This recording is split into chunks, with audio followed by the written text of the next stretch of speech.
Hi, my name is Justin Dingwall. I'm an artist and commercial photographer. I'm also the creator of the series Elvis. My art has been exhibited around the world, and my works are in the permanent collections of museums, institutions, private collections. I'm represented both in Europe by Artco Gallery, M Contemporary in Australia, and Lismore Gallery in Johannesburg. Commercially, I'm represented by Lamppost Productions, and my commercial clients include Adobe, KFC, Mac, Cosmetics, SA Airways, and various other magazines. First and foremost, I would just like to thank CreativeMornings and Niceworks for having me here this morning. It's interesting that we are here today to talk about taboo, since the very definition refers to something not spoken about. Not speaking about something gives taboo its power. So, what is taboo? We all understand of what it is, but it is interesting to look up the definition and origin of the word. Taboo is defined by a social or religious custom prohibiting or forbidding discussion of a particular practice or forbidding association with a particular person, place, or thing. Sigmund Freud theorized that there were only two universal taboos, incest and murder, specifically the act of killing one's father. We can even look further back in time to the origin of the word. The term taboo comes from the Tonga tapu or the Fijian tabu, meaning prohibited or disallowed or forbidden. But the interesting thing is that in its current use in the Tonga culture, the word tapu means sacred or holy. This shows how over time it has taken on a different and seemingly opposite meaning. It's interesting that we can be taboo at one time and can become an accepted norm at another time. So for interest's sake, we will have a quick interaction about different taboos. And so what I wanted to do with my series Elvis is highlight the taboo of albinism and make it something spoken about. Now, what I want to do is give you some context into my life, and maybe this will give you a better understanding of my work and what it took to get to where I am. There are life-changing events that happen in everyone's life, and it is what we do with those experiences that really matters. I'm the type of person that tries to learn from every experience to better myself and grow from my awareness. So in my life, there have been some experiences that I can pinpoint that have sculpted me into the person standing before you, and here are a few. High school was a time that really made me grow as a person. The experiences of being an artistic mind in a technical school, where the focus was on electrical, motor mechanics, fitting and turning, engineering, really made the idea of difference stand out to me. I was bullied because I was different, which I'm sure many of you as creatives might understand. I wouldn't change my journey or my experience, as it sculpted my life in a very profound way. What I took away from these experiences was very important. Not only did I learn to stand up for myself, but I also learned to be persistent, which has been invaluable to my career as a photographer and an artist. But an even more important lesson was the way in which we treat each other, especially others who are different. The next major turning point in my life was when I attended Pretoria Technikon back in 2002. I went to go and study fine art, but landed up signing up for photography because I thought it was a much faster way of creating an image, and I also loved the glitz and the glamour that was portrayed on television if you had a photographic career. I was very, very, very wrong. I soon learned that yes, you can create an image very, very quickly, but to create an image with depth and meaning is a much harder thing to do than just point a camera at a subject and push a button. I soon became bored trying to create superficial images of pretty things. And this is when I started to discover the rest of the world. I started visiting an old age home in Daveyton, out on the East Rand, and over the next year I photographed all the residents. I became interested in their stories, and I became interested in the people standing in front of my lens. This was the beginning of me learning to tell my story in my own words. After I left varsity, it was up to me to make my way in the world. I didn't know anyone in the media industry. So one day, I remember it clear as it was yesterday, I went down to CNA and started going through all the magazines and trying to find something they all had in common. And the one thing that they all had in common was they were published by the same publisher, Media 24. So I jotted down every single art director, fashion editor, beauty editor, journalist, whose ever name I could get an email address. And I highly don't recommend doing this, but this is what I did. Over the next 2 to 3 months, every single week, I would send out 50 emails every single time to every single of the same people. Eventually, after 3 months, I finally got a reply, and it was from the head photographer at Media24. All in caps locks, he said to me, "Stop emailing us. Your emails are starting to block up our server, and they're turning into spam. I'm going to give you this one opportunity, and if you screw up, never, ever mail us again." So I took this opportunity with both hands and I ran with it. My first commercial shoot was for Drum Magazine, and it was an article called "A Day in the Life of." So what I had to do is I had to travel around the country. I got to meet, so I took this opportunity and I photographed the subject. From there, I started working more and more for Media24, and I started creating a series of images for the article called "A Day in the Life of." I photographed politicians, fighter pilots, high court judges, generals in the Navy, freedom fighters, and it was all for Drum. During this time, I also started assisting both local and international photographers and learning the trade on a much more professional level, the ins and the outs and the nuances that you needed to know. After I finished assisting, I became quite successful in the editorial realm, and this is where I learned my next very important lesson: never rest on your laurels. I became so comfortable with where I was in life that I stopped chasing my goals and went into cruise control. Big mistake. I started photographing the same things day in, day out. This is when reality slapped me in the face. I loved shooting commercial work, but I wanted to create something of my own. So I started shooting my own personal projects that really meant something to me. I created my first series in Curious. It's about a sheep that was lost in the city. This project took over 2 years to create and made me excited about photography again. So you can see on screen, sheep on table, sheep in the kitchen, and this is aptly named medium rare. And this is called bed. So how did Albus come into being? Back in 2013, I was contacted by the makeup artist Lynn Kennedy, who said I would be perfect for a shoot. It was to photograph a lawyer/activist, Thando Hopper. Thando's PR agent was looking for someone to photograph her and create some content around her. She had just walked for Gert Johan Coetzee at Fashion Week. I met Thando at Gert's house and was completely blown away by her inner poise and strength, as well as her story. And at that moment, I knew that I wanted to create something with her. That's when we created the first artworks in my series, Albus. In this body of work, the focus was open to discussion and create awareness around the taboo of albinism. This is actually the very, very first image that I ever created in the series Albus. Obviously, still a bit of my commercialness coming out in it. It was a slightly more fashion image, but this was the very beginning. This is the genesis of Albus. The discourse about albinism is generally avoided as taboo in South African context. When discussed, it's usually viewed as a negative or sought-after oddity. My aim was to create an intimate perspective to foreground the myths surrounding albinism. The series developed into an exploration of the aesthetics of albinism in contrast to the idealized perceptions of beauty. It began as an interest to capture something not conventionally perceived as beauty. These are just a few from the original beginnings of the series. This is White Veil, and this is actually hanging in the Guggenheim, which I'm very, very proud of. The series developed into an exploration of the aesthetics of albinism in contrast to the idealized perceptions of beauty. Began as an interest to capture something not conventionally perceived as beauty. My newer works feature Senele Zaba, a young model with albinism, and uses specific elements to foreground the symbolic meanings behind each work. I met Senele via Facebook.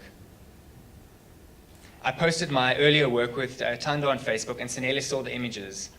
He friended me via the social media platform. Senele and I started to communicate via Facebook and built up a friendship. At that moment in time, Senele lived in Durban with plans to move to Johannesburg. I asked him to let me know when he was going to move up here, and when he did, we could start working on Albus together. My intention for the images is to become a celebration of beauty and difference, and to open the discourse about preconceived taboos of albinism. They are not about race or fashion, but about perception and what we subjectively perceive beauty to be. I wanted to create a series of images that resonate with humanity and make people question where their taboos and what they perceive as beauty. My interest lies in the unique and different. To me, diversity is what makes humanity interesting. In a closer study of each work, you can see where I have foregrounded certain elements and symbols. These symbols have inspired my perceptions as an artist and are significant in my intention to affect the viewer's perspective. The symbols of light and dark are a reflection of my medium. I use the characteristic of nature of photography to capture a unique frame of reference. I like to create with light in such a way as to represent the revealing of the unseen. Light represents enlightenment and is contrasted against the elements of darkness to emphasize the unseen and unspoken taboos underlying society. So I created a triptych called Unseen, and this is very much bringing in light, the darkness and the light.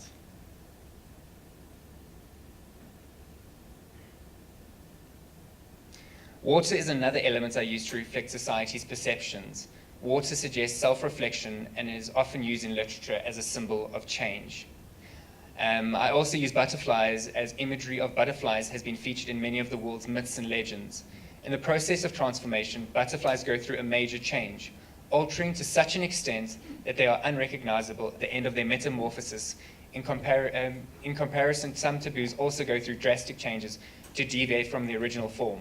The butterfly unquestionably embraces the changes of the environment and their body. For this reason, butterflies have become symbols of growth, surrender, transition, and celebration. The one butterfly work is called Equilibrium, which links to today's topic of taboo. Equilibrium is defined as a state in which opposing forces or influences are balanced. In this way, the opposing definition of the word taboo are balanced in my work. Because albinism is viewed not only as prohibited and not spoken about, but also sacred and to be venerated and celebrated. The snakes that I use in my newer work connotes to transformation.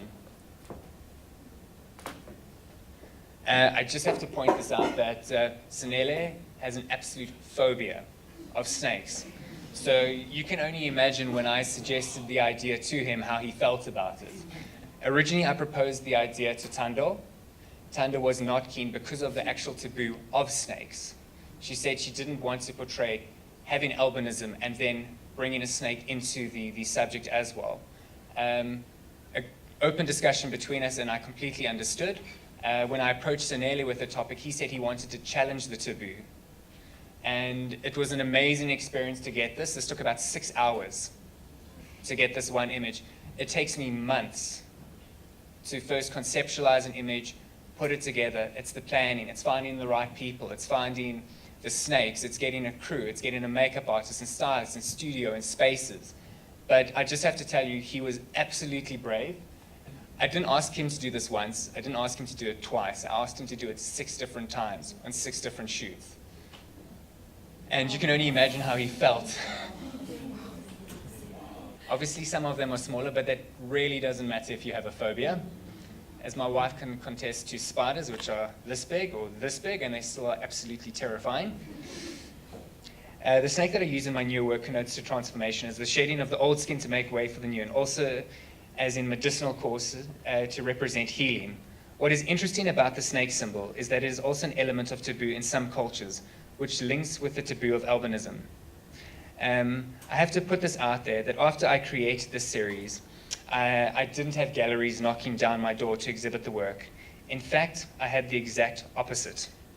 And this is where I believe my success has been achieved. And this is once again through persistence. I started posting the images online, Facebook, Instagram, Twitter, Behance, and I started a lot of international competitions as well as local. And eventually my work was seen on Behance, and that's where the start of my art career began. Within the first year, my work was exhibited in South Africa, London, and Seattle. The next major step that totally opened up my eyes was when I entered the Apps Atelier and came in the top 10. Apps has really opened up my eyes to the business of the art industry, and from there I was able to see kind of a pathway forward with the arts and that. So that was 3 years ago, and my career's just gone from strength to strength. Cool, that's it.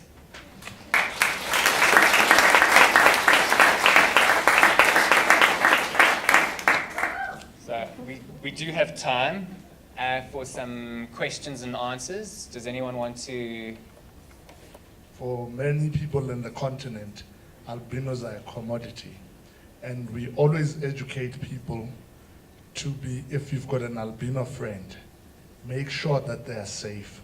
Because for him, departing from you, that would be the last time you see them. In my family, my uncle has been missing for years, and he was killed for muti. That's what we believe, because people believe that albinos have special powers of creating wealth. Thank you for tackling the subject. No, thank you very, very much. Thank you. It's quite interesting if you look at the stigma of albinism, specifically if you look at Africa and South Africa in general. Just from speaking to Sanele and Tando and just kind of finding out more about albinism and that, it's very interesting. It's kind of the stigmas behind it and that. And that's what I've tried to do with the work, is actually break those stigmas. Just another thing that I think is so, so important, and just if we can start it here from this community and just go out with it and that. Just from what I've learned over the last few years of working with Tando and Sanele and various people in that, the term albino is a very derogatory term when referring to someone.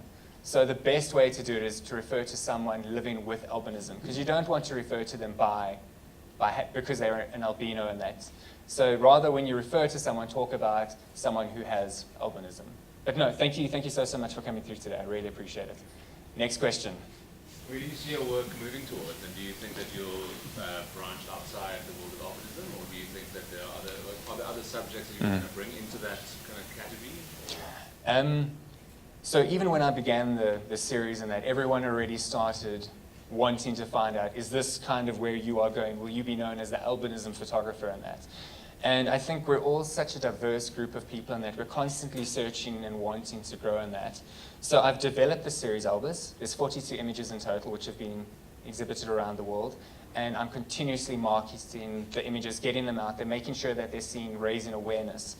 But the subject that I've moved on to now is the xenophobic attacks that have happened in South Africa in the last couple of years and that. And I've created two series called When Will You Return and Fly By Night that both deal with the xenophobic attacks and how we as society objectify people. So once again, it's dealing with othering, the same as with Albus. So I'm sticking to that common thread that goes through the work and that.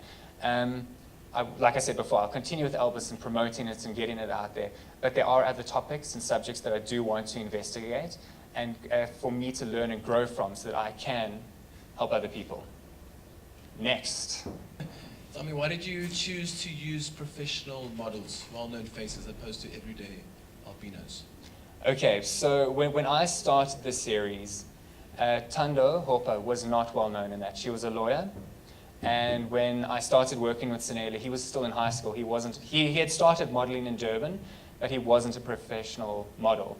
It was very difficult in the beginning working with Tando and working with Sanele, and that it was kind of getting them used to being in front of the camera. They were not comfortable. But obviously, if you look at Tando now, I don't know if anyone's seen the new Audi advert. Yeah. Absolutely incredible. I'm so proud of her for what she's done in that. She's come into her own, and the same as with Sanele. He's now modeling all over the world. He's done work for Adidas. So they weren't professional models. It was also about trust when we did the photo shoots and that. It wasn't just me forcing someone into a situation. It was developing the ideas and the thoughts and the processes beforehand, months and months before. I know photography seems like you just get someone in front of you and you photograph them. But my ideas, I work through day in, day out, refining them and that. Eventually, when we get to that day, it's creating that image and taking the time. I actually create environments to make people feel comfortable. So I'll have the right music. It's kind of the time of day that we shoot. It's just making someone feel comfortable in that scenario. So it's not the fact that they were professionals, it's just they have become professional models since the beginning of the project. Okay, yes? With the sheet, you said like you don't retouch your work. How did you manage to get it to be on the table with all the glasses? Yeah. Okay, so when I was referring to not retouching and that, Albus hasn't been retouched. That specifically, I needed to portray that as it was. But with work like that, I do retouching. 70% of Incurious, which is the sheep project, is not retouched.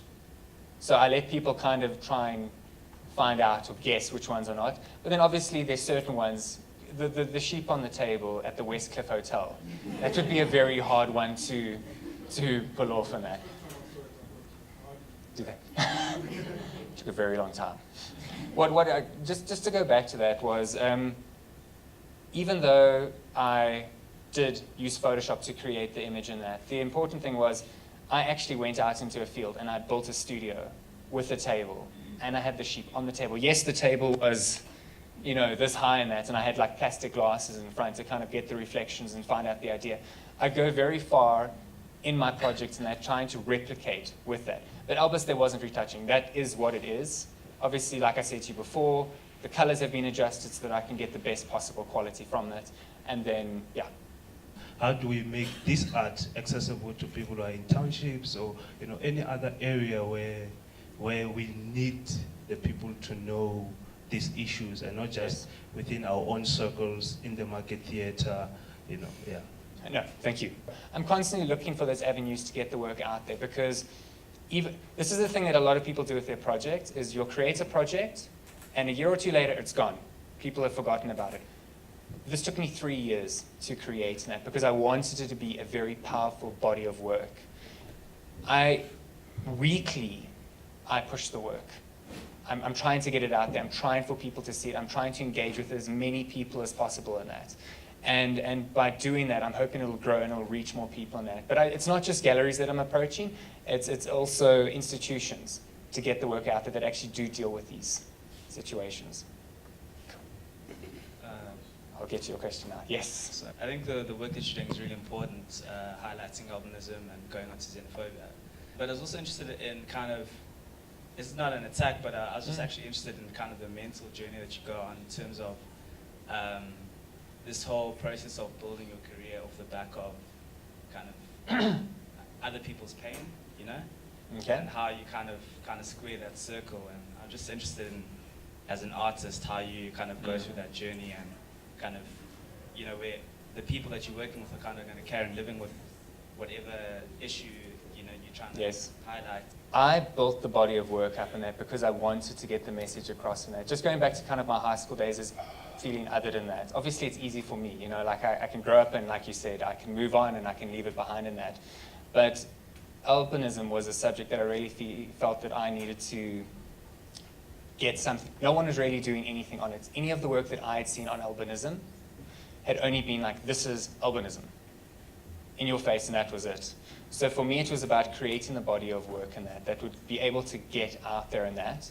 I want the work to be successful. Obviously, one of the after effects is that it is going to bring publicity to me in that, and it is going to grow my career in that. But one of the ways is if I can raise myself up and, you know, like lift my status with it in that, it gives me more exposure to push the work, which I think is very, very important in that. I do it because I want to do it and I want to make a difference in that. As soon as it becomes about the money or, you know, fame or trying to grow in that kind of purpose in that, it loses its context for me. So it's about me trying to make that difference. What I am very happy about is that the work has actually benefited Thando and Sanele, the people who have been part of the series. It's grown their careers and it's really afforded them opportunities in that. But the thing is, there is that benefit of me, but that's not the reason for me doing it. It was for me trying to create awareness and get people talking about it. I hope that... Justin, how did you know, I mean, you say you have 42 images of Elvis and you're moving on to the idea and the conceptual premise of the xenophobic attacks. How do you know Elvis is complete, and how do you feel about moving on, even though you are actively still promoting it and marketing it? How do you know it's done? To be completely honest with you, it's more of a feeling, you know, inside. It's just kind of like, I've created the work in that, and that took a really long time to do. And I feel that the best way that I can now get the work out there is to actually physically promote it. I do believe that there is room for the actual body of work Elvis to grow at a later stage, but right now I've created a body of work that I feel I can get out there and actually get the message across with it in a very profound way. So with the xenophobia, to me, it's quite a relevant topic as well. And it's just, I feel as a person, I want to try and explore that as well artistically and try different avenues, to try and reflect it. How are you approaching xenophobia? Stylist. Okay, so I'll just kind of give you the premise of Fly By Night. So that's the one series of images. So back in, was it 2008 was the first xenophobic attack? The xenophobic attacks. So originally when that happened, no one saw it coming. No one expected it in that. And when it did, it was a deeply, deeply terrible thing that had happened in that. And that was called a black swan event. So when something is impossible and cannot happen, and then does happen, it's called a black swan event. So first attacks in 2008, next attacks happened in 2015. So that was when we knew something could happen. There was the premise that there was violence and that because of all the influx of people coming into our country because of what's going on in Africa. So the way that I've dealt with it is I'm using a model from Nigeria, and then I've been incorporating birds as a symbolism into the work in that. So using swans because they're migratory birds and they're constantly looking for better areas to live in that. So it's also kind of the way in which we treat people and how we objectify them. So that's just a very tight little brief on what it is. Cool. Cool. Thank you so much, guys.